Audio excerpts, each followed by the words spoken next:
네, 오늘 말씀드릴 주제는 폴리곤이고요. 폴리곤에서 최근에 이제 GK버스라고 해서 나온 일종의 뭐랄까요, GK에 상당한 좀 관심을 많이 보여서 이쪽 어떤 관심을 가지고 있는지, 어떤 프로젝트가 GK버스 안에 포함되어 있는지를 소개드리고 그 중에 하나인 GK 폴리곤 나이트4에 대해서 설명을 먼저 드릴까 합니다.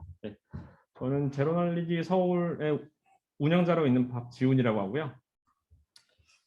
설명을 차근차근 드려보도록 하겠습니다. 질문 있으시면 그냥 편하게 해주시면 될 것 같고요. 그렇습니다. 혹시 이 행사 보신 분이 많으실지 모르겠네요. GK데이라고 작년 12월에 했었습니다. 한 2시간 동안 했는데 그 폴리곤이 말씀드렸던 대로 GK에 상당한 관심을 가지고 프로젝트를 많이 진행하기도 하고, 이때 GK데이 때 발표했던 게 그 미르 프로토콜을 인수했다는 발표를 했었죠. 그 관련하면서 이제 많은 투자를 하고 있습니다. 그래서 그러면서 이제 저희랑도 연계가 되었었고, 그래서 오늘은 GK데이 때 얘네가 발표했던 폴리곤이 가지고 있는 GK에 대한 생각을 공유해드리고, 그다음에 말씀드렸던 나이트4에 대해서 자세히 알아보도록 하겠습니다. GK데이 때 뭘 다뤘나 잠깐 보면요. 두 번째 거 빅 어나운스먼트 자체가 이제 그 4,000억 원인가요? 그거의 미르 프로토콜을 인수했다는 거였고, 그 다음에 나이트4에 대한 데모가 있었습니다. 이따 설명드리겠지만 나이트4는 옵티미즈 롤러이고요.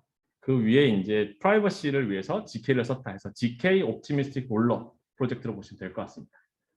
그리고 소개됐던 프로젝트 중에 하나가 폴리곤 마이든이라고 있습니다. 저거는 GK 롤업 중에서도 대부분 이 GK 버스 안에서 포함된 그 폴리곤 헤르메즈라는 프로젝트가 있는데, 그 프로젝트는 스나크 기반의 GK 롤업이거든요. 근데 폴리곤 마이든 같은 경우는 스나크가 아닌 스타크 기반의 롤업을 구현한 프로젝트고요. 그 다음에 PIL이라고 해서 최근에 많이 이슈되고 있는 GK EVM이라고 있습니다. 그 GK 롤업에서 항상 비교되는 게 옵티미스틱 롤업이잖아요. 가장 차이가 되는 게 옵티미스틱 롤업 위에서는 스마트 컨트랙트가 돌아가는 반면, 현재 GK 롤업에서는 스마트 컨트랙트가 돌아가지 않습니다. 그래서 그런 좀 한계점을 극복하고자 EVM을 GK 롤업상에 올리기 위해서 진행하고 있는 게 GK EVM이고요. 거기에 대대적인 투자를 하고 있는 팀 중에 하나가 폴리곤 안에 있는 헤르메즈, 그리고 미르 프로토콜, 그다음에 이더리움 파운데이션에서도 GK EVM을 같이 보고 있습니다. 그래서 이번 그 폴리곤 GK 대회에서는 GK EVM에서 쓸 수 있는 그 랭귀지를 시연을 했었고요. 마지막으로는 GK 버스에 대해서 패널 토크가 있었습니다. 비탈릭과 함께 여러 그 프로젝트들 파운더들이 나와서 얘기했는데, 기회 되시면 한번 보셔도 좋을 것 같습니다. 유튜브에 올라와 있고요. 재밌는 얘기를 많이 해서. 일단 폴리곤이 가지고 있는 생각 자체를 좀 보게 되면요. 일단 폴리곤, 현재 다들 아시는 폴리곤, 그러니까 예전에 매틱이죠. 매틱은 그 이더리움 생태계에서 사이드 체인입니다. 그러니까 롤업 같은 레이어 2가 아니고요. 사이드 체인으로 독자적인 체인을 돌리고 있던 상황이었고요. 그래서 그러면서 이제 점차적으로 레이어 2에 관심을 가지기 시작했는데, 폴리곤이 바라보는 이더리움 생태계, 그러니까 블록체인 생태계는 이더리움은 단순 세틀먼트 레이어로 존재할 거고, 그 위에 올라가는 레이어 2들, 사이드 체인 포함해서 걔네들이 트랜지션 레이어가 될 거라고 얘기를 합니다. 뭐냐면은 이더리움에서 사실 지금 많은 프로젝트들이 트랜지션을 주고받고 하는 앱들이 많이 올라가 있지만, 사실상 블록체인 트릴레마가 풀리지 않는 이상 사용자들이 많이 쓰기는 아주 힘들죠. 그리고 많은 프로젝트들이 트릴레마를 풀었다고 하지만 좀 제대로 풀지 못했다고 보고 있습니다. 그래서 이더리움 상에서는 폴리곤은 이더리움 상에는 레이어 2에서 동작하는 블록체인들의 데이터를 저장하는 공간이라고만 봅니다. 데이터만 저장하는, 그 데이터들을 저장하고, 그다음에 레이어 2에서 발생하는 트랜지션들을 정산하는 용도의 데이터를 이제 관리한다.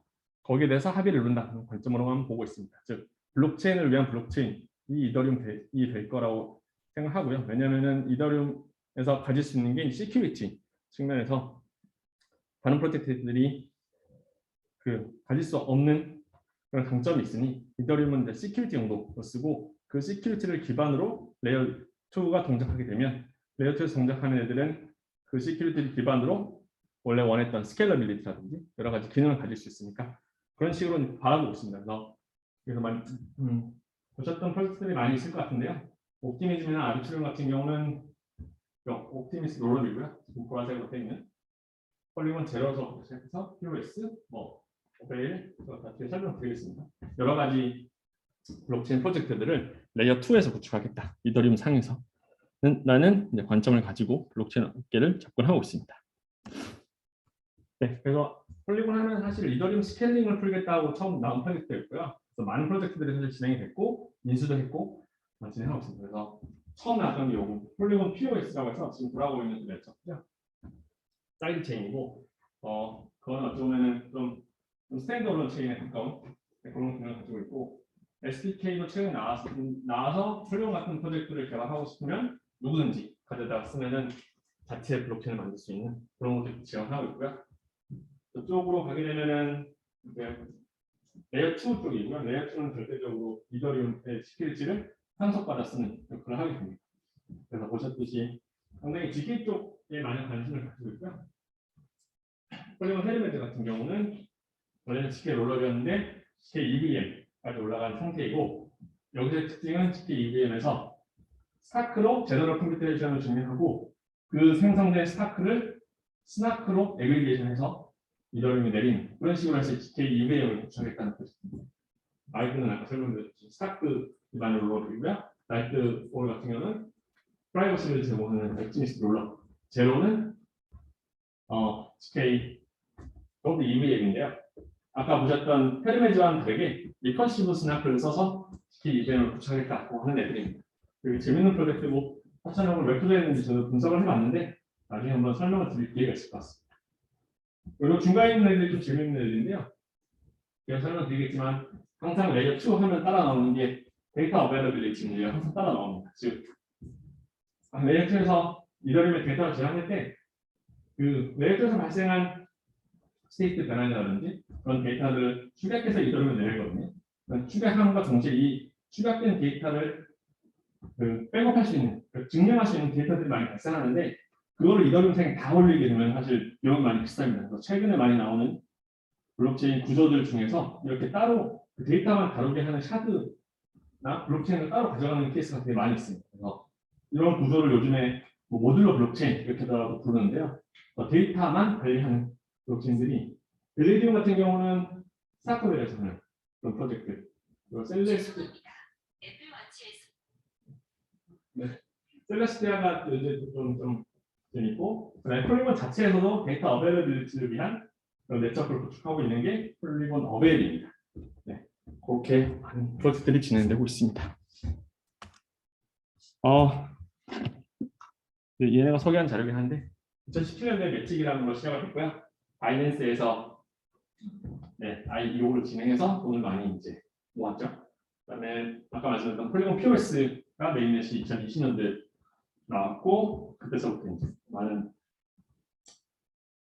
덱들이 올라가기 시작했고요. 2021년도에 폴리곤이라고 이제 리브랜딩을 했고 디파이 프로토콜도 상당히 많이 올라가 있습니다. 그래서 실제로 요즘 보면은 이더리움 말고 디파이 프로토콜이 가장 많이 올라가는 프로젝트 중에 하나가 아닐까 생각이 듭니다. 그만큼 속도도 좀 빠르고요. 물론 시큐리티를 좀 달리 풀긴 했지만 속도도 빨라서 사람들 많이 쓰는 것 같고 그다음에 최근까지도 폴리곤 SDK, 헤르메즈 등등 많이 진행하고 있고요. 재밌는 거는 GK 쪽을 위해서 그 펀드도 조성해놨습니다. $1 빌리언 그래서 조성해놨고 그래서 상당히 공격적으로 GK 분야에 들어오고 있는 상황입니다. 그래서 폴리곤 아까 테시스라고 하는데 이번엔 GK 관련해서 그냥 가진 테시스는 아까 말씀드렸듯이 이더리움은 웹3에서는 거의 이제 웹3 하면 이더리움이라고 우리는 거의 생각하고 있고요. 다만 이더리움이 스케일러빌리티가 약하니까 이걸 우리는 스케일 솔루션을 개발해야겠다고 하는 게 폴리곤이 가지고 있는 GK에 생각입니다. 폴리곤 처음 시작할 때는 사실은 스케일을 해야겠다는 생각은 그러니까 업계에서 얘기는 많이 있었어요. 다만 스케일링 자체에 대해서 2017년도, 18년도였으니까요. 스케일링에 대해서는 이게 약간 좀 되게 협소한 분야라고 생각을 많이 했었고 완벽하게 풀기는 어렵겠다. 그렇게 급한 문제는 아니다라고 그 당시에 많이 생각이 돼서 주목을 많이 받지는 못했습니다. 최근 들어서는 폴리곤이 스케일링 플랫폼으로서는 상당히 돈 많이 있는 프로젝트 중에 하나라고 많이 생각이 되어져 있고 스케일링만 예쁘겠다는 프로젝트가 상당히 많이 있습니다. 실제로도 네, 많이 있고요. 네, 그래서 재밌는 프로젝트들이 많이 진행되고 있다. 보시면 될 것 같고 얘네들이 가지고 있는 메인 포커스는 일단 뭐 이노베이션, 뭐 혁신하게 이거는 일반적인 얘기고 슈핑 재밌는데 좀 이제 실제로 사람들이 쓸 수 있는 프로젝트를 만들겠다. 단순히 연구 차원이 아니고 실제로 많이 만들어서 배포하고 끌어모으겠다. 그런 것도 하고 있고요. 이노베이션 같은 경우는 GK 솔루션 당연하고 프로덕트 프루프 이건 옵티미스틱 롤업에서 이제 프로덕트 프루프를 많이 얘기하잖아요. 뒤에서도 설명드리겠지만 네, 그런 또 솔루션도 관심을 가지고 있다. 보시면 될 것 같고 GK 바라볼 때는 상당히 재밌는 분야이긴 한데 캠브리안 익스플로전이라는 얘기 많이 하거든요.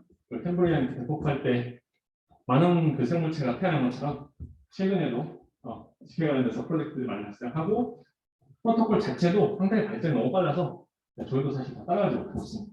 그래서 뭐 그런 대폭발의 시기다 그런 얘기를 많이 하고 있고 펀드도 $1 빌리언 조성해서 진행하고 있습니다. 그래서 여담이지만 혹시 여기 GK 프로젝트 해보고 싶으시거나 아이디어 있으시면 이쪽에 연락하면 네, 좀 친절하게 지원해 줄 거라고 생각됩니다. 네, 그래서 여기까지가 폴리곤에 관련된 GK 프로젝트 현황이었고요. 다음으로는 제가 원래 설명하려고 했던 폴리곤 나이트폴에 대해서 설명을 드리겠습니다.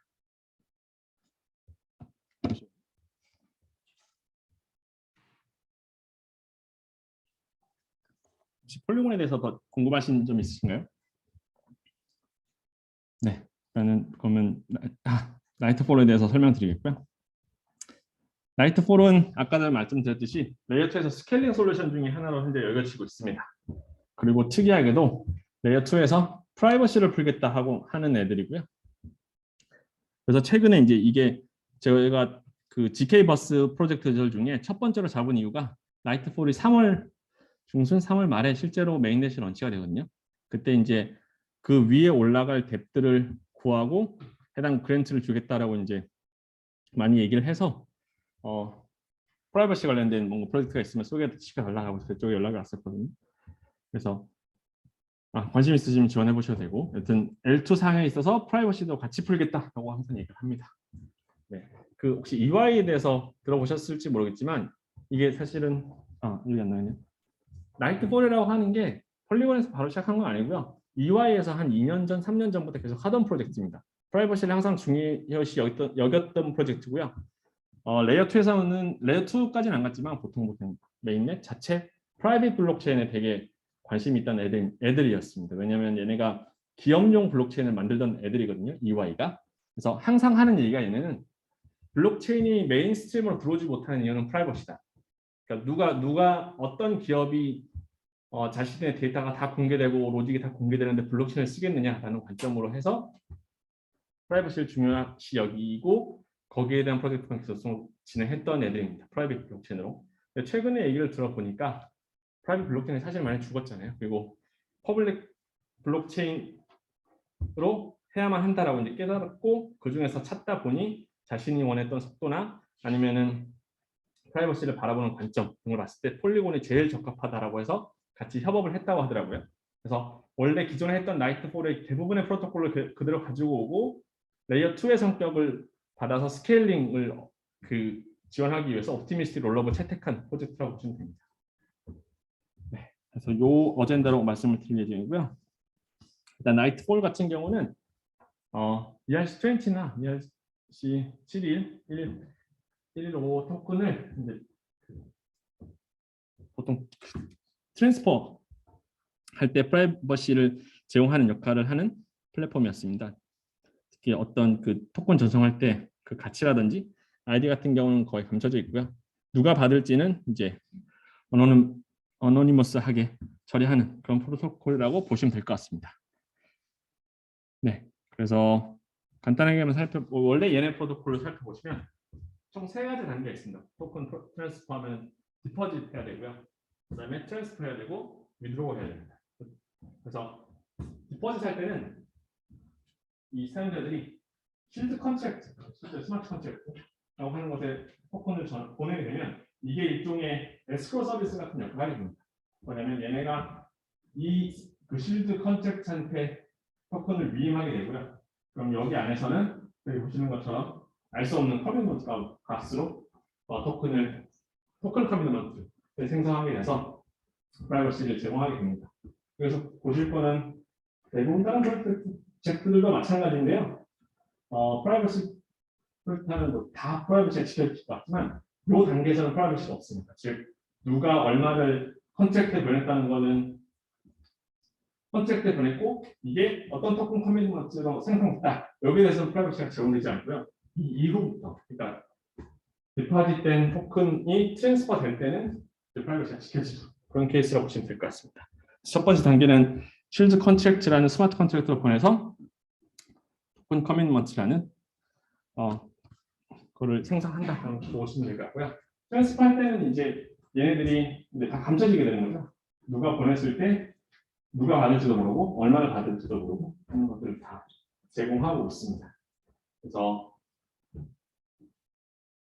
네, 요 프로토콜은 뒤에 좀 자세히 다룰 예정이라서 말씀드리고요.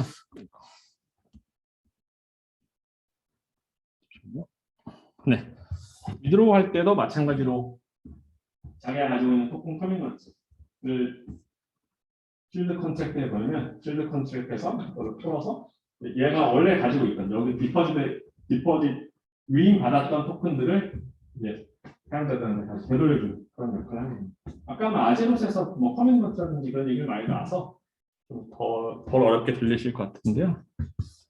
이런 게 가장 기본적인 디퍼짓, 트랜스퍼, 위드로우라고 보시면 될 것 같고요. 네. 그럼 얘네들 일단 왜 옵티미스틱 롤러블을 선택했냐고 얘기를 먼저 드리면 EY 애들이 항상 그 폴 브로디가 항상 하는 얘기가 있어요. 그러니까 블록체인이 메인스트림으로 들어가기 위해서는 프라이버시 앳 스케일이 필요하다. 그러니까 프라이버시 중요하긴 한데 이게 정말 사용자들이 잘 쓸 수 있을 만큼 스케일러빌리티가 꼭 필요하다는 얘기를 항상 하거든요. 그래서 선택한 게 결국은 이제 옵티미스틱 롤러입니다. 그래서 GKP 같은 경우는 이제 프라이버시 제공하는 거고요. 옵티미스틱 롤러 같은 경우는 스케일러빌리티 제공하는 케이스입니다. 옵티미스틱 롤러이 익숙하지 않으신 분들을 잠깐만 소개드리면 밑에 이제 레이어 2의 트랜잭션들이 쭉 생성되고 블록이 생성될 경우에 롤러이라고 하는 건 별거 없습니다. 사실 레이어 2에서 발생한 트랜잭션들을 쫙 모아서 데이터를 좀 줄인 다음에 레이어 1에 저장해 놓는 저장하면서도 이 저장된 데이터가 올바르게 됐다. 이거를 좀 증명하는 뭐 그런 식의 롤러이라서 데이터를 많은 트랜잭션에 대한 데이터를 줄여서 레이어 1에 저장하는 그런 케이스를 롤러이라고 보시면 되는데요. 접근법은 GK와 옵티미스틱이죠. GK 같은 경우는 아까 말씀드렸듯이 이 스테이트 트랜지션이 GK, 영지 증명은 다 증명된 상태에서 그 증명된 값을 레이어 1에서 검증하면 되는 거고요. 옵티미스틱 롤러는 좀 이게 정말 왜 돌아가나 싶을 정도로 특이한 케이스인데 정말 옵티미스틱합니다. 뭐냐면은 이 스테이트 트랜지션에 대해서는 검증을 하지 않습니다. 단순히 레이어 2에서는 레이어 1으로 이 트랜지션들이 발생했고 스테이트가 바뀌었다. 결과값만 그냥 올려줘. 나중에 그냥 제 3자가 보고 이게 검증값 트랜지션이 틀렸다 안 틀렸다 그래서 챌린지를 거는 그런 방식으로 스테이트를 확보하거든요. 그래서 뭐 뒤에 나오겠지만 그 챌린지 거는 기간 때문에 뭐 일주일 동안 여기서 발생한 트랜지션들에 대한 파이널 비가 주어지지 않는 뭐 그런 문제점도 있습니다. 다만 GK 롤러 대비해서는 굳이 비싼 연산력 안 쓰면서도 간단하게 할 수 있는 그런 케이스라서 쉽게 이제 업계에 디플로이될 수 있어서 많은 프로젝트들이 채택한 것 같고요. 그리고 쉽게 EVM을 다시 돌릴 수 있어서 네, 그래서 현재 옵티미스틱 롤러이 많이 나와 있습니다. 네, 그래서 잠깐만 옵티미스틱 롤러 소개만 드리면 레이어 2 스케일링 잠깐 말씀드렸듯이 두 가지 관점이 있는 건데 아까 데이터 어벨리빌리티 항상 나오거든요. L2 데이터 발생한 데이터를 어디서 저장할 거냐. 저장하는 게 필요한 이유는 결국 L1에 L2의 최신 스테이트가 업데이트 될 텐데 그 업데이트된 최신 상태가 올바른지를 검증하기 위해서는 추가 데이터들이 필요하잖아요. 그럼 어디에 담을지 이제 많이 취해야 되는데 옵티미스틱 롤러 같은 경우는 L1에 해당 스테이트를 쏠 때 그 콜데이터의 모든 트랜잭션을 담아서 쏘게 됩니다. 네, 그래서 누구든지 저 콜데이터를 보고 스테이트가 제대로 전이됐는지 안 됐는지 파악하고 됐으면 오케이, 안 됐으면 챌린지가 걸어서 그 옵티미스트 롤업이 잘못 동작하고 있다는 걸 증명하면 좋고요. 그런 식으로 많이 동작하고 있습니다. 그리고 아까 말씀드렸듯이 프론트 프루프랑 밸리디티 프루프 두 가지가 있다고 했는데 프론트 프루프가 그 옵티미스트 롤업에서 얘기하는 거고요. 레이어 1에 올라간 데이터들과 그 스테이지 전에 잘못됐다라는 프로드를 증명하는 방식이고 밸리디티 프루프는 GK 롤업에서 얘기하는 그 프루프라고 생각하시면 될 것 같습니다. 그래서 두 가지 다 아까 말씀드렸듯이 파이널리티에서 차이가 나는 거고요. 그럼 그렇게만 옵티미스트 롤업, GK 롤업 끝나면 이제 좀 다른 기능들이 또 추가될 필요가 있으니까 두 가지 케이스 있습니다. GK 롤업 상에서 프라이버시 제공하는 프로젝트도 있거든요. 여기 아직까지 나와 있는 GK 롤업이라는 프로젝트도 있고요. 그리고 옵티미스틱 롤업에서 프라이버시 제공하는 게 지금 설명드린 라이트폴 아니면 지코프로 있습니다. 네. 얘네들이 발표한 설명 중에 요게 있는데요. GK 옵티미스틱 롤업의 성능이랑 GK 솔루션에 대한 성능 차이를 얘기해 놨습니다. 딱 보시면 가스 차이가 상당히 많이 나는데요. 폴리곤 나이트폴 같은 경우는 아까 보셨던 그 디포짓하고 트랜스퍼하고 그다음에 위드로우하는 그런 좀 어찌 보면은 간단한 기능에 대한 GK 서킷을 증명하는 케이스이기 때문에 케이스가 그렇게 많이 들지는 않지만 GK 같은 경우는 내가 프라이버시를 위해서 데이터를 전송했는데 이걸로 증명하는 게 GK 프루프가 나오잖아요. 근데 이 GK 프루프를 GK 프루프로 다시 검증해야 되니까 일종의 리커시브 프로프를 써야 돼, 리커시브 GK를 써야 되기 때문에 가스가 상당히 더 많이 나오는 그런 케이스라고 보시면 될 것 같습니다. 그래서 GK 옵티미스트 롤업에서는 아까 말씀드렸듯이 일주일간의 챌린지 기간이 있기 때문에 그 파이널리티 문제가 발생하거든요. 이만 여러분들이 레이어 2의 돈을 디포짓 해놓고 나중에 위드로우 하면은 일주일 걸린다는 얘기입니다. 상당히 사용성이 떨어지는데 여기 GK 그 라이트폴에서는 인스턴트 위드로우를 할 수 있게 해놨습니다. 뭐냐면 사실 그 일주일 동안 기다릴 이유가 없을 수도 있는 게 누군가가 해당 트랜잭션이 검증을 해주게 되면 검증을 해주고 여기에 대해서 보장을 해주게 되면 그 돈을 그 위드로우하는 건 크게 문제가 아니거든요. 그래서 폴리곤 나이트폴에서는 그렇게 일종의 내가 해당 스테이트에 대해서 트랜잭션을 다 받아보고 방금 레이어 2에서 레이어 1으로 내려온 그 데이터와 스테이트 전이가 전혀 문제가 없다. 그러니까 바로 위도를 해줄게. 다만 나한테 수수료를 좀 더 어떤 유동성을 제공해주는 그런 프로토콜도 되어 있어서 사용자들이 굳이 일주일 동안의 챌린지 기간이 기다리지 않고도 바로바로 L2에서 L1으로 내려온 그 토큰을 다 위도를 할 수 있는 그런 기능도 현재 제공하고 있고요. 그다음에 지금 딱 보시면 이게 약간 크립토 경제학적인 관점으로 접근한 방식이고 프로토콜을 사용했다. 보시면 알 수 있을 것 같습니다. 그리고 GK보다는 그냥 단순히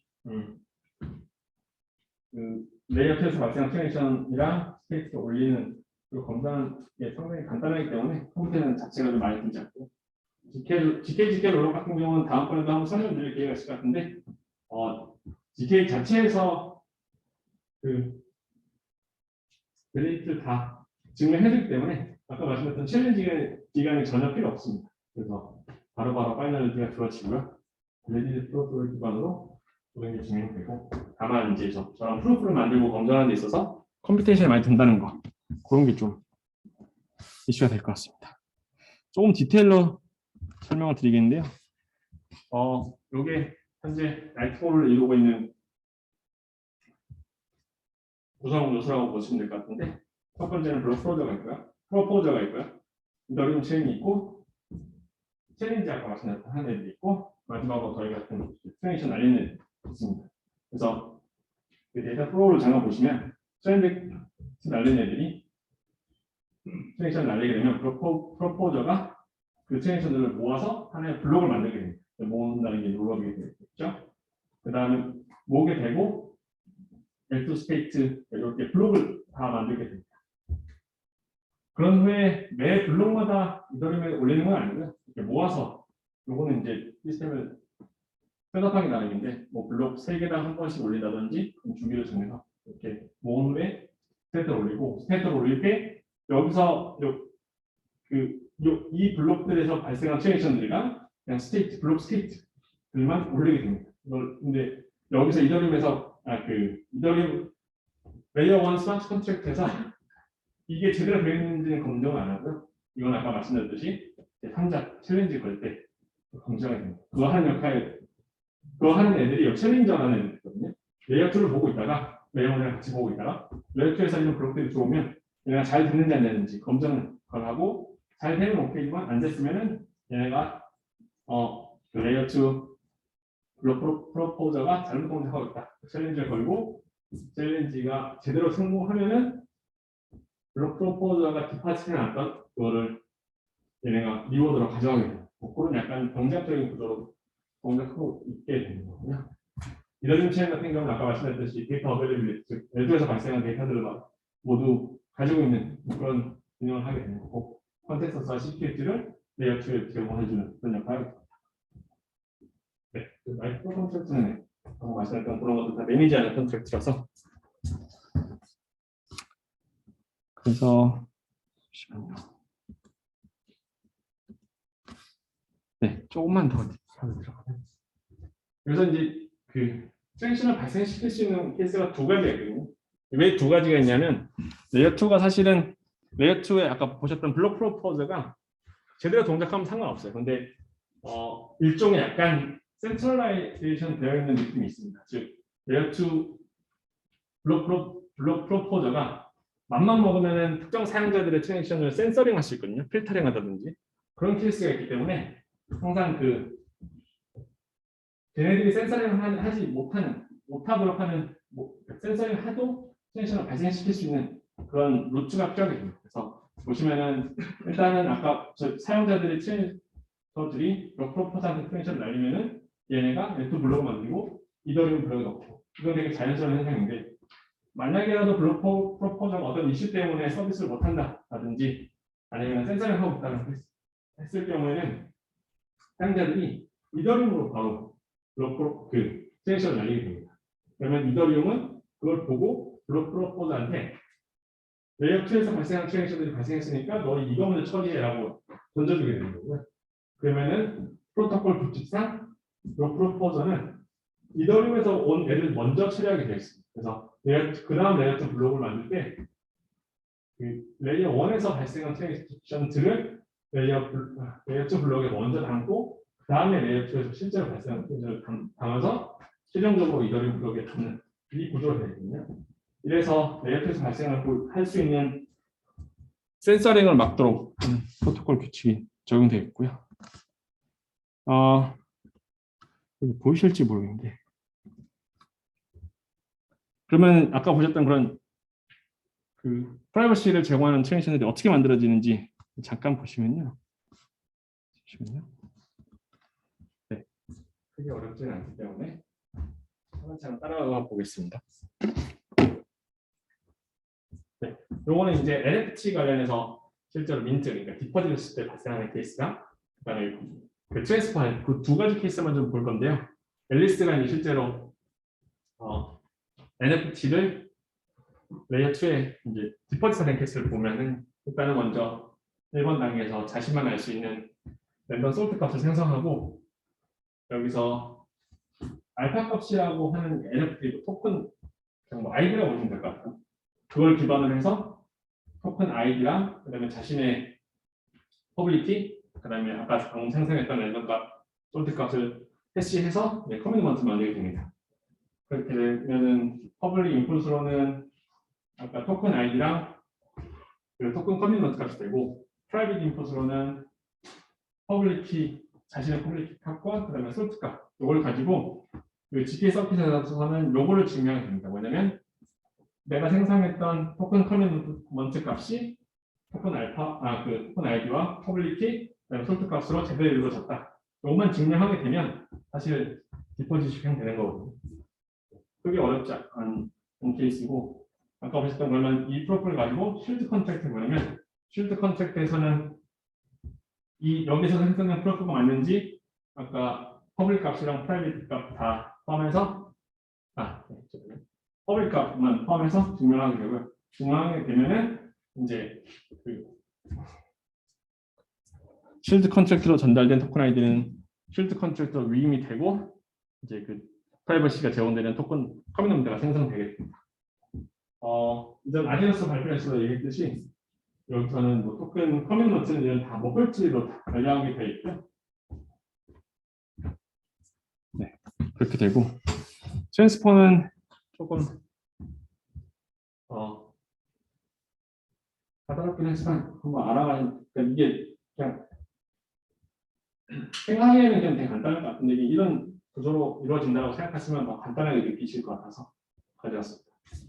일단은 그 나이트 프로에서는 퍼블릭키가 두 개가 필요해요. 하나는 GKPS는 보통 우리가 알고 있는 그냥 퍼블릭키가 필요하고 또 하나는 저기 뭐 PKW가 되는데 위스퍼 프로토콜을 사용하고 있습니다. 즉 뒤에서 보시겠지만 각자 이제 그 토큰 전송하기 위해서는 값이 다 숨겨져 있으니까 내가 너한테 앨리스가 밥한테 보냈다는 거를 앨리스가 밥한테 직접 알려주도록 되어 있거든요. 직접 알려주려면 따로 그러니까 위스퍼는 그 블록체인에서 상당히 그 용도로 많이 쓰이잖아요. 심지어 전송하고 하는 걸로 그래서 그 두 개의 퍼블릭키를 이용하고 있고요. 그래서 트랜스퍼 할 때 보시면 일단 트랜스퍼 하기 위해서 랜덤 솔트 컷을 뽑고 그다음에 답이 가지고 있는 퍼블릭키를 가지고 있습니다. 그리고 BKD는 그냥 퍼블릭키 디렉토리라고 해서요. 내가 나이트폴에서 데이터를 주고받기 위해서는 나의 그 GKP를 위한 퍼블릭키와 위스퍼 퍼블릭키를 등록하게 됩니다. 등록하는 그 곡이 있습니다. 거기서 밥에 대한 퍼블릭키를 가져오게 되는 거고요. 그러면은 앨리스는 자신이 보내고 싶어하는 그 토큰 아이디랑 밥의 퍼블릭키, 그다음에 방금 생성했던 솔트 값을 해시를 떠서 새로운 토큰 커뮤니티를 생성하고요. 이게 이제 실제로 밥이 가질 수 있는 그 프라이버시가 제공되는 토큰이 될 거고, 그다음에는 이제 앨리스는 내가 이 토큰을 썼다라는 거를 알려야 되잖아요. 그때 많이 사용되는 용어가 널리파이어, 아까 전에 아테로스에서 났었는데 널리파이어가 됩니다. 이 말은 앨리스가 가지고 있던 커뮤니티, 아까 생성했던 처음 커뮤니티가 실제로 사용됐다라는 것도 등록해줘야 되기 때문에 그거는 이전 커뮤니티에서 사용했던 랜덤 값이랑 자기의 시크릿키, 래시에서 널리파이어를 생성하게 됩니다. 되고 요거는 그 아까 보셨던 머클트리에서 이 토큰 커뮤니티가 포함됐었잖아요. 그래서 실제로 그 머클트리가 머클트리에 앨리스의 토큰 커뮤니티가 포함됐다는 것을 증명하기 위한 토큰 패스, 그 머클 패스를 가져오게 된 케이스가 요거고, 그렇게 되면은 퍼블릭 인풋은 널리파이어와 루트 값을 아까 말씀드렸던 그 앨리스의 커뮤니티가 포함된 머클의 루트 값이요. 그다음에 새로 이제 생성된 토큰 커뮤니티 바바테줄 그게 퍼블릭으로 들어가게 되고, 프라이빗은 토큰 아이디랑 그다음에 토큰 그 머플 트리에서 어떤 거를 소비해야 될지 모르니까 패스를 감추게 되는 거가 들어가고요. 그다음에 앨리스의 시크릿키, 그다음에 앨리스가 썼던 랜덤 값, 그다음에 누구한테 보내지가 감춰야 되니까 프라이빗 인풋으로 그 밥의 퍼블릭, 그다음에 방금 생성했던 랜덤 값을 주게 돼서 서킷은 이걸 만들게 됩니다. 뭐냐면 실제로 그 앨리스의 시크릿키랑 퍼블릭키가 연결되어 있다는 거랑, 그다음에 전송하고자 하는 토큰 아이디 값과 앨리스의 퍼블릭키, 그다음에 기존에 사용했던 랜덤 값으로 기존의 그 토큰 커뮤니먼트가 나온다는 걸 증명하고, 그럼 이 토큰 커뮤니먼트가 아까 여기서 퍼블릭키를 제공했던 이 루트 값의 프로폼 멤버십으로 그 증명이 돼야 됩니다. 제가 머클트리를 이루게 되면 루트 값이 나온다라는 걸 증명하게 되고요. 요렇게 하면은 앨리스가 내가 소비하고자 하는 토큰 커뮤니먼트가 실제 앨리스 거다라는 걸 증명할 수 있는 거고, 다음으로는 널리파이어가 실제로 계산이 잘 됐냐. 널리파이어는 아까 앨리스가 처음 토큰 커뮤니먼트 만들었을 때 랜덤 값이랑 그다음 자신의 시크릿키 두 가지 붙여서 널리파이어가 나오는지 제대로 확인하는 거고요. 네, 마지막으로 그 다음 새로운 토큰 커미넌트가 토큰 아이디와 그 다음 새로운 주인들 밥의 퍼블리티, 그다음에 새롭게 형성한 폴트값 요거를 해서 제대로 나왔는지 요거를 가지고 컨스텐츠를 만들고 증명을 하게 되면은 실드 컨트랙트에서 그게 제대로 됐는지를 파악하는 단계가 5단계거든요.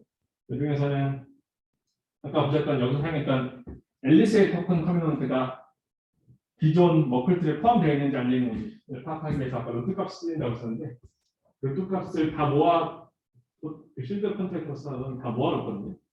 모아놔야 이게 머클트리가 계속 머클트리가 계속 바뀌게 될 텐데 토큰 커미넌트가 새로 만들어질 때마다 이전의 머클 루트를 다 가지고 있습니다. 그래서 그 중에 실제로 발생했던 루트 값인지 먼저 체크하게 되는 거고요. 그 다음에 널리파이어가 현재 실드 컨트랙트가 없느냐라고 보는 건데 무슨 말이냐면 아까 말씀드렸듯이 토큰 커미넌트도 머클트리로 관리가 되거든요. 널리파이도 마찬가지로 머클트리로 실드 컨트랙트에서 관리가 됩니다. 그래서 앨리스가 보낸 널리파이어가 기존에 등록되어 있는 거 아니냐라고 봤을 때 등록이 되어 있으면 이미 소비한 토큰 커미넌트고요. 등록이 안 돼 있으면 언스펜트이기 때문에 그걸 체크하는 게 있습니다. 그리고 뒤에 과정은 새로운 토큰 커미넌트를 머클트에 추가하고 루트값 다시 계산하고 그다음에 널리파이어를 등록하고 그런 케이스를 거치게 됩니다. 이제 이게 다 되면 앨리스는 사실 밥이 이걸 알 수가 없거든요. 알려면 계속 사실 봐도 다 감춰져 있기 때문에 자신한테 돈이 들어왔는지 안 들어왔는지 모르게 됩니다. 그럴 경우에는 결국 앨리스가 밥한테 따로 알려줘야 되거든요. 그때 사용하는 게 리스퍼 프로토콜을 사용해서 이 값들을 보내줍니다. 아까 보셨던 여기에서 프라이빗 인풋으로 썼던 대본을 값을 다 전달해서 앨리스가 밥한테 해당 토큰을 전달했다. 토큰을 넘기는 과정이 들어가게 됩니다. 아까 새롭게 발생한 토큰 커미넌트의 솔트 값이랑 실제로 그 토큰 커미넌트에 포함된 퍼블리티 값도 제공해 주고요. 토큰 ID, 그다음에 어떤 거를 실제로 나한테 보냈다는 새로운 토큰 커미넌트, 그다음에 이게 현재 머플트리에 어디에 포함됐다는 인덱스까지 다 보내줘야 답이 이제 나한테 앨리스가 알파라는 토큰 아이디를 보냈구나라고 알게 되는 거죠. 그럼 답은 그 데이터를 갖고 이제 체크를 하게 되는 거죠. 실제로 등록된 토큰 커미넌트가 몇 개 맞는지 맞다면 이제 저런 프라이빗 데이터들을 다 자신의 로컬에 저장한 케이스가 됩니다. 이런 단계로 동작하게 되어 있습니다.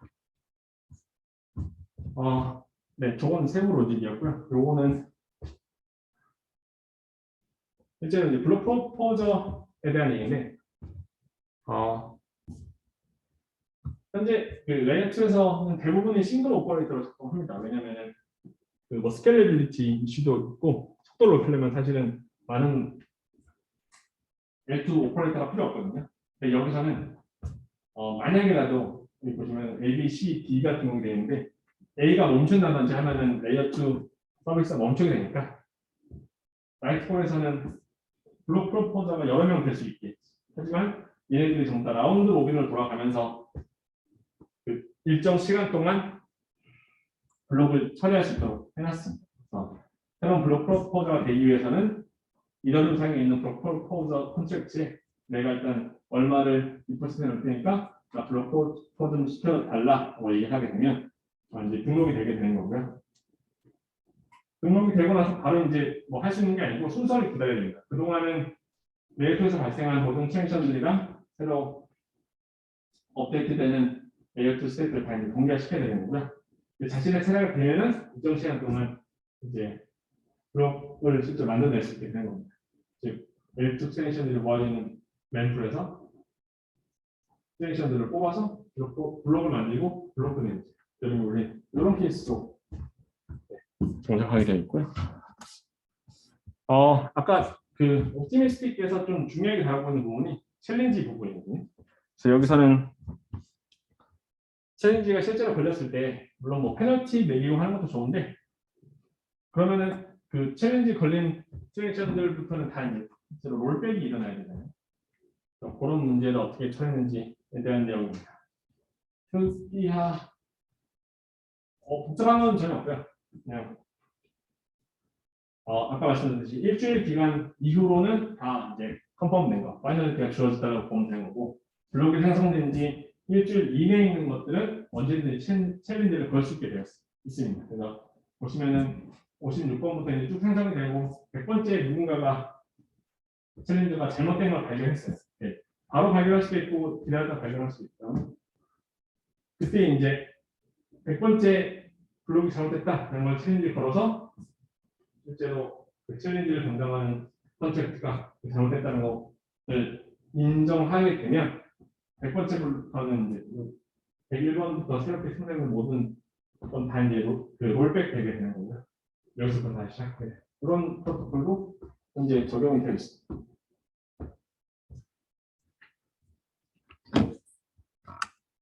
네, 이제 로드맵인데요.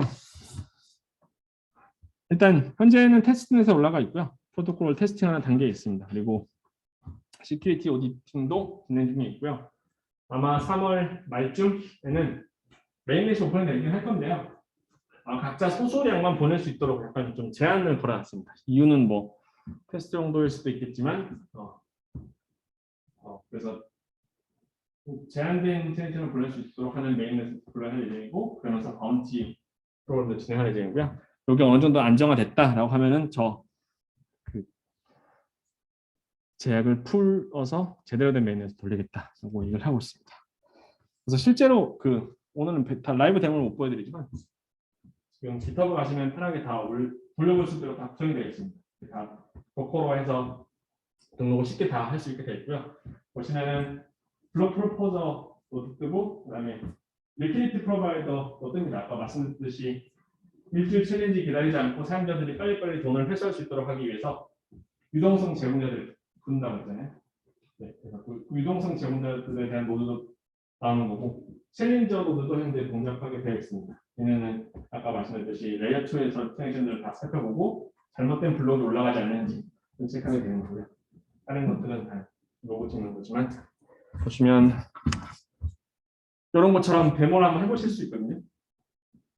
실제로 나이트볼에 레이어 2 올라가는 애들 중에서 ERC, 페인트나 7일 중에서도 현재는 그냥 이렇게 되어 있습니다.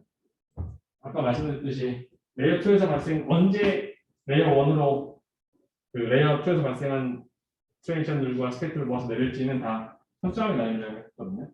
아마 테스트 버전에서는 2개의 트랜지션이 레이어 2에서 발생하면은 레이어 1에 담아라라고 설정이 되어 있을 거예요.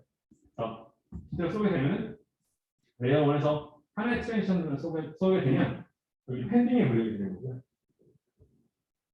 펜딩에 걸려있고 그 다음 트랜지션 한 번 더 쏘게 되면은 그제서야 이제 펜딩에 걸려있던 트랜지션들을 다 모아서 처리하게 됩니다. 그러니까 L1에 다 반영한다는 것도 처리하게 되어 있습니다. 관심 있으시면 한번 돌려봐도 괜찮을 것 같습니다.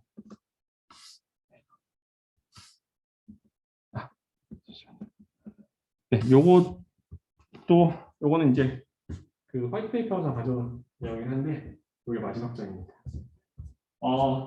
얘네는 다 스나크 기반이고요. 그래서 하고자 하는 대부분의 기능들이 그래서 전부 다 트러스티드 셋업이 다 들어가야 됩니다. 그래서 각자 다 트러스티드 셋업을 다 돌려놓은 상태이고 ERC20나 아니면 ERC7 중에서 다 해놓은 상태고요. 뭐 요거는 아마도 폴리곤 쪽 내용은 그러니까 폴리곤 테스트 내용은 아니었을 거예요. 요즘은 가스라든지 그 비용 자체가 저거는 막 자체 이더리움 돌렸을 때 저 내용인 것 같고 이런 식으로 얘는 테스트를 해봤다. 스나크 기반이고 소스 코드는 자바스크립트로 되어 있고요. 아까 말씀드렸던 이런 그 민트 디퍼트 한다든지 트랜스퍼 하는 이런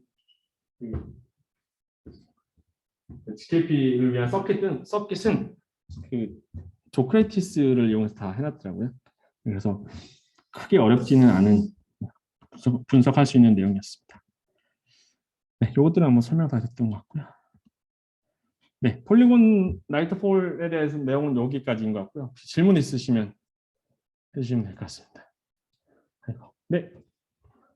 아까 앞에서 이렇게 노란을 모아서 올린다고 하셨는데 네네. 데이터가 좀 커질 수도 있잖아요. 네네. 에런 이동이 올라갈 때 시뮬레이션에 쌓이지 않은 경우가 있을 것 같은데 네네. 그런 경우는 어떻게 쌓을까요? 어떻게? 짠나지는 결국은 밑에서 L2에서 에런 올라간 사이즈가 너무 크면 네네. 한 번에 못 올릴 수도 있잖아요. 네네네. 어떤 기준을 이렇게 짜는 올라갈 수 있는 만큼만 올리는 거고요. 그러니까 그게 사실 그래서 옵티미스틱 롤업이나 지켈 롤업이 특히 지켈 롤업 같은 경우 많은 분들이 생각하실 때 GKP를 그 프로프를 만든 연산 때문에 되게 TPS에 제한이 걸릴 거라고 생각을 많이 하시는데 실질적으로 말씀하셨던 그 데이터 저장 공간 때문에 TPS가 제약이 많이 걸리거든요. 그래서 사실 옵티미스틱 롤업이 GK 롤업보다는 TPS가 매우 낮아요. 할 수 있는 게. 그러니까 말씀드렸듯이 데이터를 트랜지션들을 다 저장해야 되거든요. 누가 누구한테 보냈으면 서명까지 다 저장해야 되기 때문에 그 제약이 되게 많습니다. 그래서 뭐 많아야 100, 300 그 TPS 나오는 반면 GKP 같은 경우는 GK 롤업 같은 경우는 데이터를 최대한 줄일 수 있기 때문에 데이터 공간에 좀 제약이 좀 적죠. 그래서 포텐셜은 좀 더 뭐 몇천 단위까지 가는데 말씀하신 대로 그거는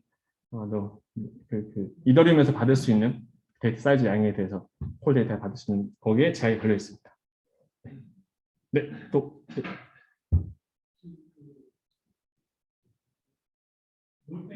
네, 네,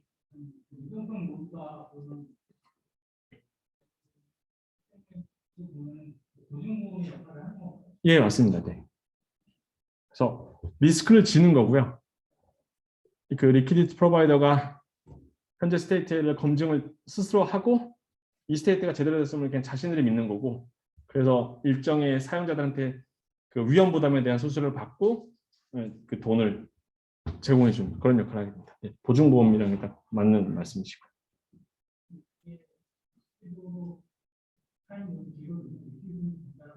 네네.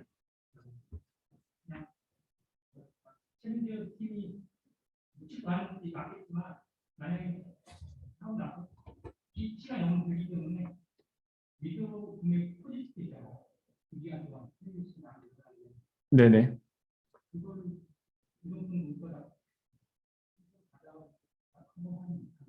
네네.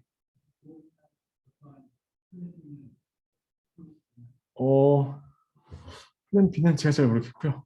일단은 수수료가 발생하는 모델이고 스스로 검증해서 스테이트가 맞다고 다 파악한 후에 빌려주는 거라 아마 그런 위험은 다 그 리퀴디티 프로바이더가 지는 상황일 것 같습니다. 그래서 뭐 말씀하신 대로 위드로 뭐그 양이 많아진다고 하면은 사실 걔네가 어떻게든 채워 넣어야 되는 케이스겠죠.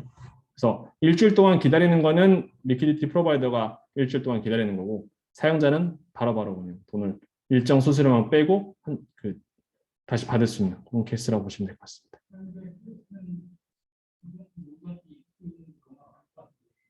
어떤 게요? 네네.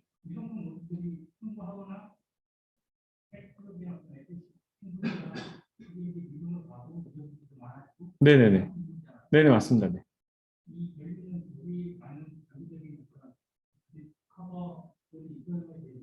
네네.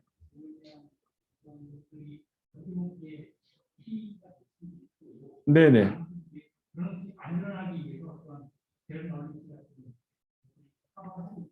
네네.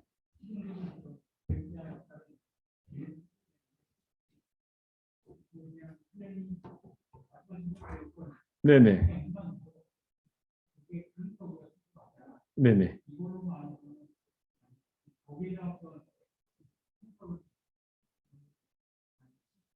네. 네네. 네. 예, 예. 맞는 말씀이시고요. 기술로도 커버할 수 있겠지만 아무래도 그 LP 같은 경우는 그 돈에 대한 돈이 락업되어 있는 거고 기회비용이 뺏기는 거니까 그거 대비 수수료가 많으면 LP들이 붙는 걸 거고요. 아니면 안 붙는 걸 거고. 그래서 얘네들이 그런 서비스를 사실 뭐 나이트볼은 이제 아직 시작 단계이지만 옵티미즘이라든지 아니면 아비트리움 같이 이미 서비스하고 있는 애들은 그런 걸 많이 좀 장려하고 스스로 확보를 하려고 있는 걸로 알고 있습니다. 그러니까 단순히 제3자한테 의존하는 게 아니고 스스로 LP랑 베리파이어를 돌리고 뭐 그런 걸로 그런 것도 지원하는 걸로 알고 있습니다. 네. 네, 혹시 또 있으신가요? 네. 약간 이제 보통 디파이를 많이 또 보통 쓰는데 네. 이런 구현들을 보면 아까 이런 트랜스퍼 하는 게 위스퍼를 쓰게 되면 실제 트랜스퍼가 끝났다는 걸 확인하기가 어렵잖아요. 두 개의 이해식 트레이닝의 소통을 서로 수합하는 케이스를 디스크립트 쪽으로 구현하려면 어떤 식으로 할 수 있을지 혹시 이해식 두개 소통을 네. 하나 받았다고 생각해 다른 걸 주거든요. 네네. 이걸 받았다는 걸 알 수 없잖아요. 그러니까 네. 이걸 프로토콜 상으로 뭔가 우리 기존에 블록체인 디파이 하듯이 네. 그런 건 디테일에서 있어요. 오. 그러니까 수압을 GK로 만들었을 때 그 말씀이신 거예요.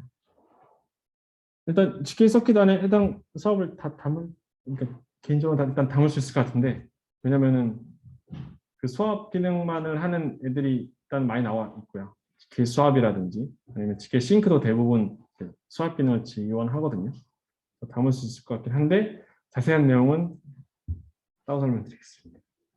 아까 미니스랑 트랜스퍼 이런 얘기만 딱 나와서 네.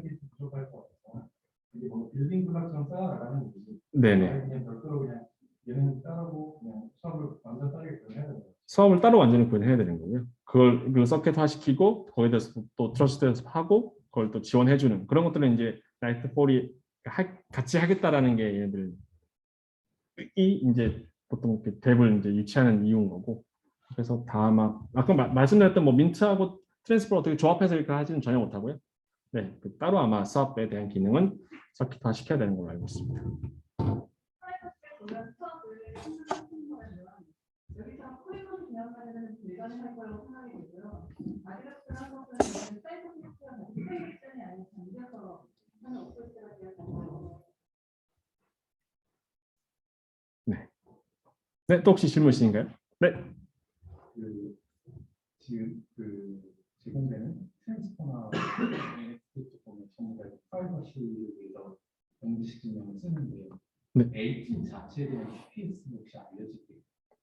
어쨌든 L2 자체에서도 그 TPS가 잘 나올 것 같진 않은데. TPS요? 여기. 저게 L1이랑 L2랑 같이 나온 TPS. 아니, L2에서 여기. L2 자체에서만. 네네. 최소 100입니다. 네.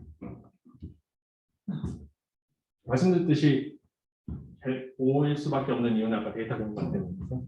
위에 그런 로직들이 너무 아무리 가볍다고 해도 이더리움 자체의 블록에 담을 수 있는 데이터 사이즈가 제한되어 있거든요. 최대 해봤자 105밖에 안 돼요. 아니, 죄송합니다. 요 정도 수준이라고 하시면 될 것 같습니다. 폴리곤 호환했는데 폴리곤 까면 안 되죠. 네, 혹시 또 네. 옵티미티 노력에서 7일이라고 특정한 이 7이 무엇을 근거로 구성이 안 된 거예요? 어떤가요? 7일 동안 7일이요? 네. 근데 이게 뭐 기술적으로 뭐 이거 안에 뭘 할 거라고 그러니까 개런티를 하는 어떤 네. 뭔가 계산 기법이 있어서 나온 건가요? 아니면 그냥 주관적으로 뭐 이 정도면은 뭐 할 수 있을 거야? 여기서 계신 분, 여기 계신 분 중에 답을 하실 수 있는 분이 있으면 제가 틀리면 알려주세요. 저는 주관적으로 했다고 알고 있거든요. 이 정도면 되겠지? 정도로 알고 있습니다. 네. 아까 그림에서 다른 블럭의 데이터를 컴퓨터 새로 들어왔을 때 블럭을 땡겨오는 걸 이더리움 노드에서 땡겨오는 걸로 설명이 되셨는데 스톱해 주세요. 요거요? 아니요, 마지막에 네, 요거요? 네, 블록 G가 새로 들어왔을 때 새로운 블록이나 정보를 이더리움 블록에서 다운로드를 받는 거잖아요. 네. ABCD한테 안 받고 블록에서 다운로드는 그러니까 어쩌면 그러니까 뭐랄까요? 레이어 2에서는 얘네들끼리 사실 싱크 맞출 때 내적을 구성할 이유가 전혀 없거든요. 네, 그러면 오히려 그냥 이 프로포즈들한테 오버헤드만 제공되는 거고, 기존 레이어 1처럼 얘네들끼리 뭐 합의를 이룬다든지 그럴 경우에는 필요한데, 오버헤드를 최소화시키기 위해서 어차피 모든 데이터는 다 올라가니까 여기서 그냥 싱크 맞춤을 쓰고 있습니다. 왜냐하면 블록 프로포저가 이 나중에 블록을 레이어 1에 올릴 때 해당 이더리움에 대한 데이터가 다 필요하니까 어차피 이걸 다 싱크 받고 있거든요.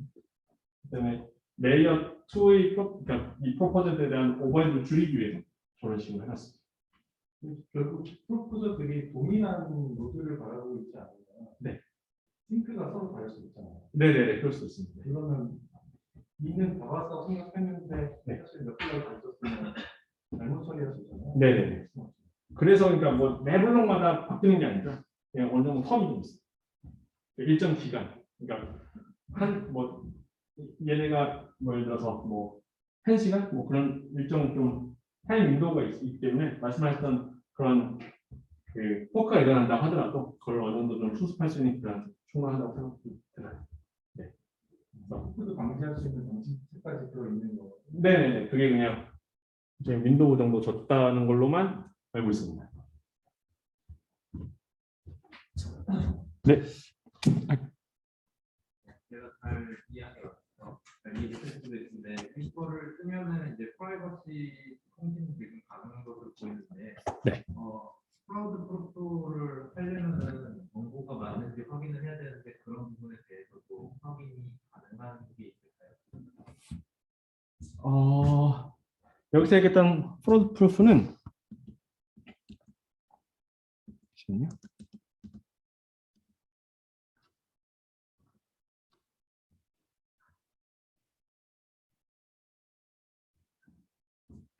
그러니까 해당 트랜지션이 유효하다는 건 사실 그 프라이버시가 제공된 프라이버시가 트랜스퍼된 그 프루프만 검증하면 되는 거지.